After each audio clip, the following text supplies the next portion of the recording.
mga kababayan.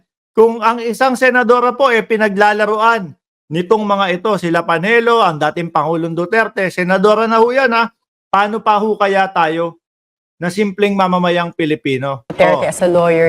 Pakinggan nyo po yung sasabihin ni Panelo, mga bossing.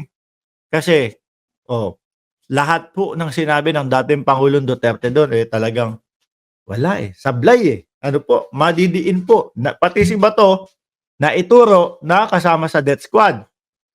Pakinggan ho natin to.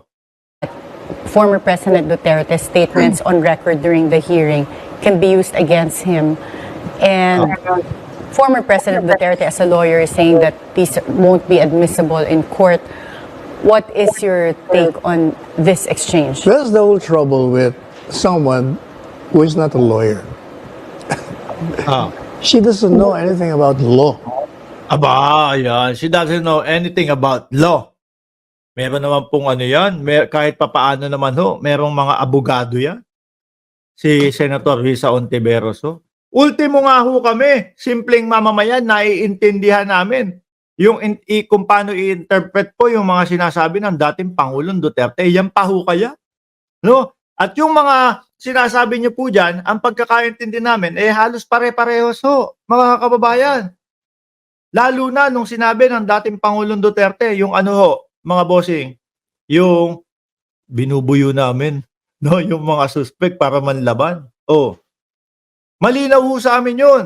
Common sense na lang po kapag hindi pa naintindihan yun. Pero syempre, ang sasabihin ni Panelo, joke lang yon.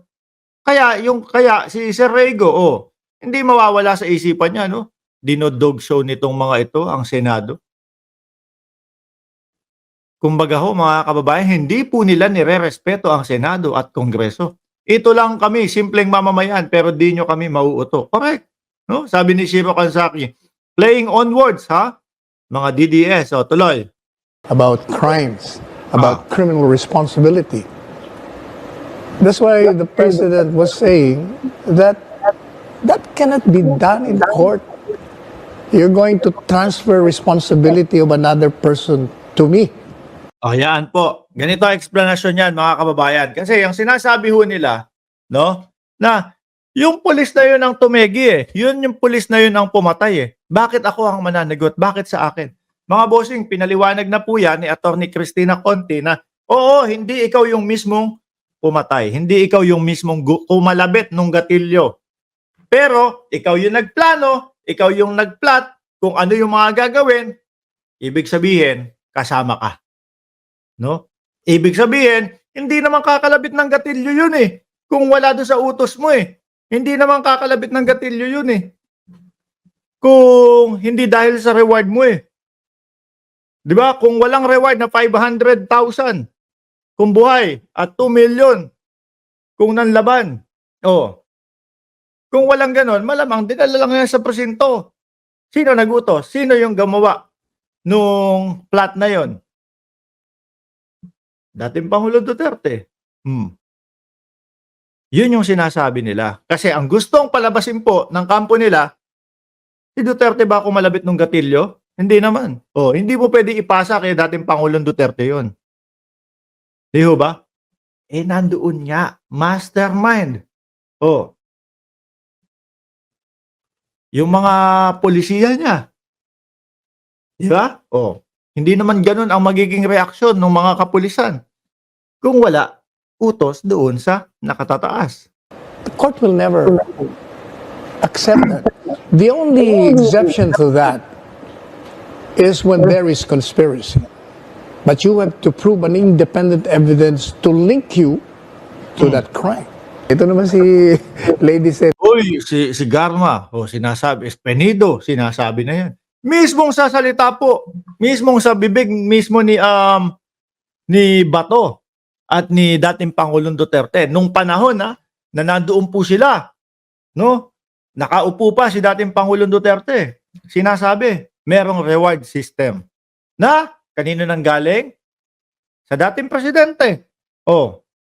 Yun po yung pagkakasunod-sunod noon, mga boss. Tuloy, Panelo. Senator Risa, paniwalang-paniwala. He was in fact toying with her already. Ayan, mga kababayan. Di ho ba? Pinaglalaroan sa loob ng Senado. Ganun po ang ginagawa nila sa loob ng Senado, mga kababayan. Mga walang pagkakaisa ang mga politiko sa atin sa halip magkaisa papaano maging maayos ang Pilipinas kagaya ng ginagawa ngayon ni BBM. Sinisikap maging maayos ang ekonomiya ng bansa. Di yun na-appreciate ng iba. You can't fix stupid. Sorry. Sorry ka ngayon, Bunggo, may resibo na. Oh, tulo, di ba? Mga kababayan. Yung mismong interview niya, ngayon, tinatanggi. Sana nga, sa susunod na hearing diyan sa Senado, ipakita ni Senadora Risa Ontiveros yun. Nilalaro niya na lang eh. Kasi hindi tayo nagkakaintindihan. They were not on the same page. Hindi abogado eh. And do you think this was appropriate for a Senate Blue Ribbon Committee hearing? Bakit naman hindi? You want to... Ay! Bakit hindi appropriate daw na paglaruan ang Senate Blue Ribbon Committee, mga kababayan? Tayo ho, mga simpleng tao, naiintindihan po natin yung pinag-uusapan at sinasabi ng dating Pangulong Duterte. Di ho ba? Tuloy. To seek the truth, lahat yan. Open lahat yan. Pero ang ending pa din po nito, mga kababayan, para ho sa akin yung hanggang ngayon naniniwala ako dito dahil na din po kay Sir Beroya, kay Sir Archie Beroya. No? Na gusto nilang madiin dito si dating Pangulong Duterte. Kaya nga naghahanap sila, kasuhan nyo dito sa Pilipinas. Para ho, hindi na umabot ng ICC. No? Kapag sa Pilipinas nakasuhan, maging convicted man, maging, kumbaga, sabi man na, okay, kulong nga, madali pong makakahingi ng mga kababayan, ng house arrest. Pero kapag yung tuloy-tuloy sa ICC, wala na magkakaso dito sa Pilipinas niyan. Kasi nandoon na po lahat sa International Criminal Court.